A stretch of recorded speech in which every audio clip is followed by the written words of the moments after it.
नमस्कार, स्वागत है आपका न्यूज 69 में। मैं हूं आपके साथ अंकिता और बढ़ते हैं इस वक्त की बड़ी खबर की ओर। मध्य प्रदेश विधानसभा के मानसरोवर सभागार में कल विधानसभा के प्रमुख सचिव अवधेश प्रताप सिंह द्वारा लिखित एवं शिवनम प्रकाशन द्वारा प्रकाशित पुस्तक विधानमंडल पद्धति एवं प्रक्रिया का विमोचन किया गया। इस मौके पर विधानसभा अध्यक्ष गिरीश गौतम, संसदीय कार्य मंत्री डॉक्टर नरोत्तम मिश्रा, नेता प्रतिपक्ष डॉक्टर गोविंद सिंह, पूर्व विधानसभा अध्यक्ष डॉक्टर सीताचरण शर्मा, एनपी प्रजापति आदि मौजूद रहे। बता दें कि यह पुस्तक प्रथम बार मध्य प्रदेश विधानसभा के विशेष संदर्भ में लिखी गई है, जिसमें विधानमंडल पद्धति एवं प्रक्रिया की समग्र रूप से सरल हिंदी भाषा में विवेचना की गई। लेकिन यह पुस्तक मध्य प्रदेश विधानसभा सदस्यों के साथ अन्य राज्यों से विधानमंडल सदस्यों के लिए भी उपयोगी होगी। वहीं कार्यक्रम को संबोधित करते हुए विधानसभा अध्यक्ष गिरीश गौतम ने कहा कि हमारे सभी विधानसभा सदस्यों एवं भविष्य के भावी सदस्यों का संसदीय प्रक्रिया की जानकारी उपलब्ध कराने के लिए यह पुस्तक अत्यंत उपयोगी साबित होगी। गौतम ने कहा कि यह देखने में अक्सर आता है कि सदस्यों ने पढ़ना बंद कर दिया है। पहले विधानसभा सदस्य अध्ययन करके सदन में आते थे और फिर अपनी बात रखते थे, लेकिन आजकल इसका अभाव स्पष्ट नजर आता है। सभी सदस्यों को सदन में आने के पहले अपने विषय का अध्ययन अवश्य करना चाहिए। गौतम ने वर्ष 2004 में स्वयं द्वारा विधायक के रूप में उठाए गए एक प्रश्न का उदाहरण देते हुए बताया कि उक्त विषय पर उनके द्वारा किए गए गहन अध्ययन एवं उस आधार पर सदन में अपनी बात रखने से सरकार की तरफ से प्रभावी कार्रवाई की जा सकी थी। संसदीय कार्य मंत्री डॉक्टर नरोत्तम मिश्रा ने एपी सिंह के व्यक्तित्व एवं व्यवहार की प्रशंसा करते हुए कहा कि उनका 6 से अधिक विधानसभा अध्यक्षों के साथ कार्य करने का अनुभव रहा है। सिंह ने निर्विकार भाव से अपनी सेवा की है और उसके साथ ही संसदीय प्रक्रिया का ज्ञान न केवल प्राप्त किया बल्कि उसे पुस्तक में कलमबंद भी किया है। नेता प्रतिपक्ष डॉक्टर गोविंद सिंह ने कहा कि सौम्य एवं सरल व्यक्तित्व के धनी एपी सिंह किसी भी कार्य को सुलझाने में माहिर माने जाते हैं, लेकिन मुझे आज ही यह पता चला कि उनकी लेखनी भी सशक्त है और उन्होंने संसदीय प्रक्रियाओं को सरलता से इस पुस्तक के माध्यम से समझाने का प्रयास किया है। न्यूज 69 के लिए भोपाल से आदिल खान की रिपोर्ट। सार गर्भित चर्चा की ओर हम सदन को ले जाए। उसके पीछे कारण यह भी है कि ऐसा ना हो कि इतिहास हमारे ऊपर उंगली उठाने लगे कि तुमने जो आने वाली पीढ़ी थी उसको ऐसा करके छोड़ दिया कि वो सिर्फ हो हल्ले की तरफ ही ध्यान देती है। और आधा आधा घंटे तक जब बहस होती थी तो उसमें कौल और शकदर की पुस्तक का उल्लेख होता था। नियम, प्रक्रिया और संचालन की तरह उन पुस्तकों का, नियम की, प्रक्रिया की, संचालन की पुस्तकों का उल्लेख होता था।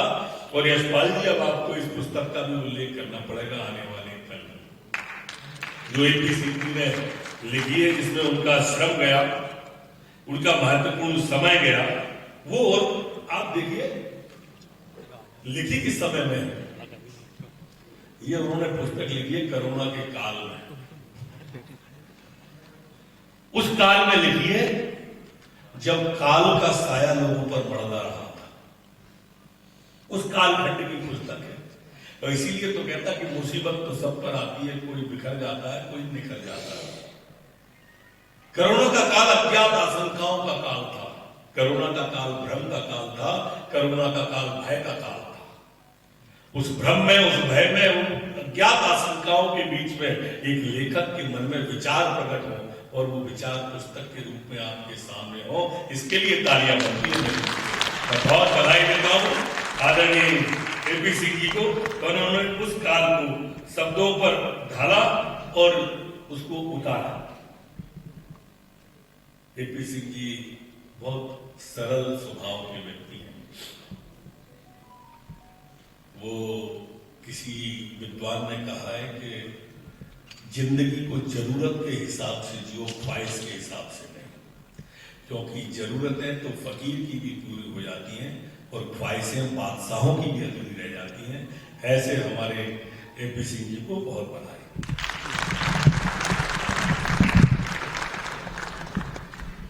बहुत बहुत धन्यवाद। मध्य प्रदेश के कार्यक्रम स्वागत करें, संसदीय कार्य जो सर्विंग मध्य प्रदेश के शिल्पियों में सम्मिलित हैं। एक बार फिर कृपया हृदय से जोरदार ताली बजाकर स्वागत करें, वंदन करें।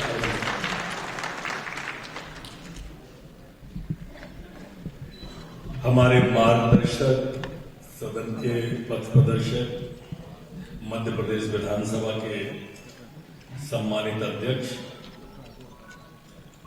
आदरणीय गिरीश गौतम जी, नेता प्रतिपक्ष मेरे मित्र सखा आदरणीय गोविंद सिंह जी, विधानसभा के पूर्व अध्यक्ष, मेरे बड़े भाई द्वय आदरणीय सीतासरन शर्मा जी, आदरणीय एनपी प्रजापति जी, पंकज सुधीर साहब, और जिनकी लेखनी के लिए, इनकी पुस्तक के विमोचन के लिए अपन सब यहाँ पर उपस्थित हुए हैं, ऐसे आदरणीय एपी सिंह साहब। एपी सिंह साहब से मेरा परिचय जब मैं 32 साल पहले सदन में आया था तभी हुआ था, और तभी इतने मीठे आदमी थे, इतने मीठे आदमी मन थे, मतलब अभी भी हैं, इतने आदमी इतने मीठे थे उस समय, क्या आप घंटा आधा घंटा बगल में बैठ जाओ तो डायबिटीज होने का डर है। नहीं, अभी भी मीठे उतने ही हैं। वो कहावत है ना, खूबी तेरे किरदार की कुछ उस तरह बयां हो गई कि जब भी तेरा नाम लिया मीठी जुबान हो गई। इतने ही मीठे थे एपी सिंह जी। और ये जो उस समय से लगातार चलते हुए यहां तक आए, प्रमुख सचिव तक, आधा दर्जन विधानसभा के अध्यक्षों के संग काम किया, इतिहास पुरुष है, इसके लिए ताली बजाओ। 3 तो अभी मंच पे ही बैठे, 3 तो अभी मंच पे है जिनके संग पीएस थे। के हमारे पर आ गया वो इसलिए कि हम विधानसभा के भीतर खड़े होकर के कितना तेज से कितना हल्ला शोर कर सकते हैं, और दूसरे दिन अखबार में वही चलता है। तो लगता है कि पढ़ करके मेहनत करके जाने के बाद, बोलने के बाद भी नहीं छपता, केवल हल्ला करने से छपना है तो फिर छप जाओ। तो ये भी एक थोड़ा सा नुकसान है। इस किताब के भीतर से तमाम सारे संकल्प 29 अध्याय इसमें लिखे गए। अभी क्या है, हमारी जो पुस्तकें हैं, हमारी जो प्रोसीजर्स, रूल्स, नियम की किताबें हैं, उन किताबों में उस नियम सेक्शन देते हुए नियमों के हमने उनका वर्णन किया है। हमारे एपी सिंह साहब ने उनकी प्रक्रियाओं को विस्तृत तौर पर, गहराई के तौर पर लिखने का प्रयास किया कि जिससे विधायक आसानी से समझ सके कि स्थगन में हमको कैसे बोलना, ध्यानाकर्षण में हमको कैसे बोलना, हमारे तारांकित प्रश्नों को कैसे उठाना, संकल्प में कैसे बोलना, इन तमाम चीजों की जानकारी इस किताब के भीतर एक संकलित किताब होकर के एक साथ बन करके निकली है। इसलिए स्वाभाविक तौर है कि, और मैं अभी जब हमारे पूर्व वक्ता बोल रहे थे तो एक अच्छी बात कह रहे थे कि एपी सिंह के बारे में कि छलांग लगा करके भी लोग बढ़ते हैं और धीरे धीरे करके भी बढ़ते हैं, दोनों में फर्क है। छलांग लगा के जो बढ़ता है सफलता प्राप्त कर सकता है, पर टूटने की गुंजाइश ज्यादा है। छलांग लगाएगा ऊंचाई नहीं प्राप्त करता, नीचे आएगा, गिरेगा, टूट जाएगा। और धीरे धीरे चलता है, उसको गारंटी है कि सफलता उसको मिलनी है। जो एपी सिंह है इसलिए वो सफलता प्राप्त करेंगे। मैं इस अवसर पर यही कहना चाहता हूं, और उनकी किताब के लिए हमारे मुख्यमंत्री जी ने भी अपना जो संदेश दिया है, उनने कहा इस पुस्तक में विधानमंडल के गठन, संरचना, इतिहास, संचालन, प्रक्रिया का विवेचन किया गया है। निश्चित ही इससे सदस्यों को विधानसभा प्रक्रिया समझने में आसानी होगी।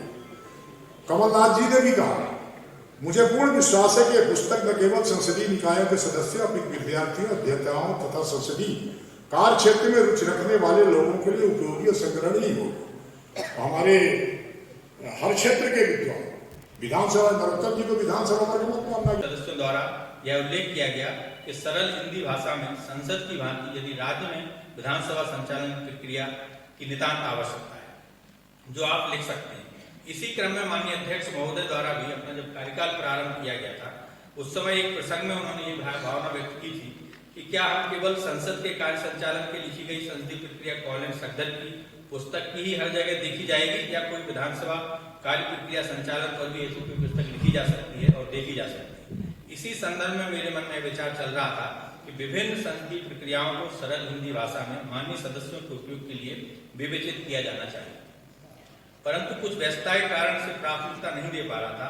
लेकिन माननीय सदस्यों की अपेक्षा, अपने मित्रों और शुभेच्छुओं के आग्रह को लंबे समय तक टालना संभव नहीं हो पाने के कारण मुझे इस ओर गंभीर होकर प्रयास करना पड़ा और कोरोना काल में उपलब्ध समय के उपयोग के परिणाम स्वरूप यह पुस्तक सामने आ सकी। इस पुस्तक में विभिन्न संसदीय प्रक्रियाओं को सरल भाषा में वर्णित करने के साथ ही विधायी प्रक्रिया, परंपराएं तथा नियम माननीय सदस्यों के लिए सदन में तथा सभा समितियों की कार्यवाही में अपने दायित्व के प्रभावी निर्वहन के लिए उपयोगी सिद्ध हों, इस दृष्टि से पुस्तक में सभा में घटित विशिष्ट घटनाक्रमों, साक्ष्य व उदाहरण को भी समाहित किया गया है।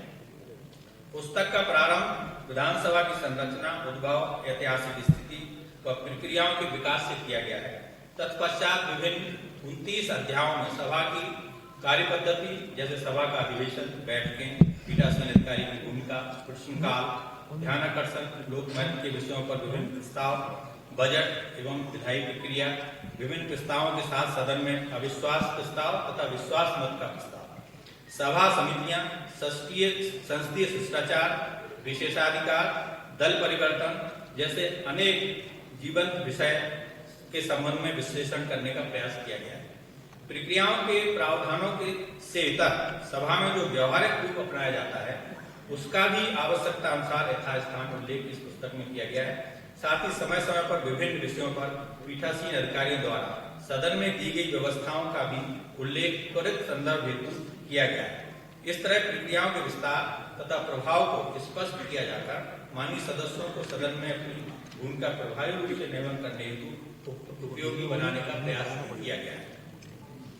मुझे स्मरण आ रहा है कि जब वर्ष 1985 में मेरे द्वारा संसद सचिवालय में सेवा प्रारंभ की गई थी, उस समय हमारे बेंच के अधिकारियों को जो लोकसभा और राज्यसभा का सदन था, उसमें ले जाकर के दिखाया। इस खबर पर आपकी क्या राय, हमें कमेंट सेक्शन में जरूर बताएं। तब तक के लिए धन्यवाद।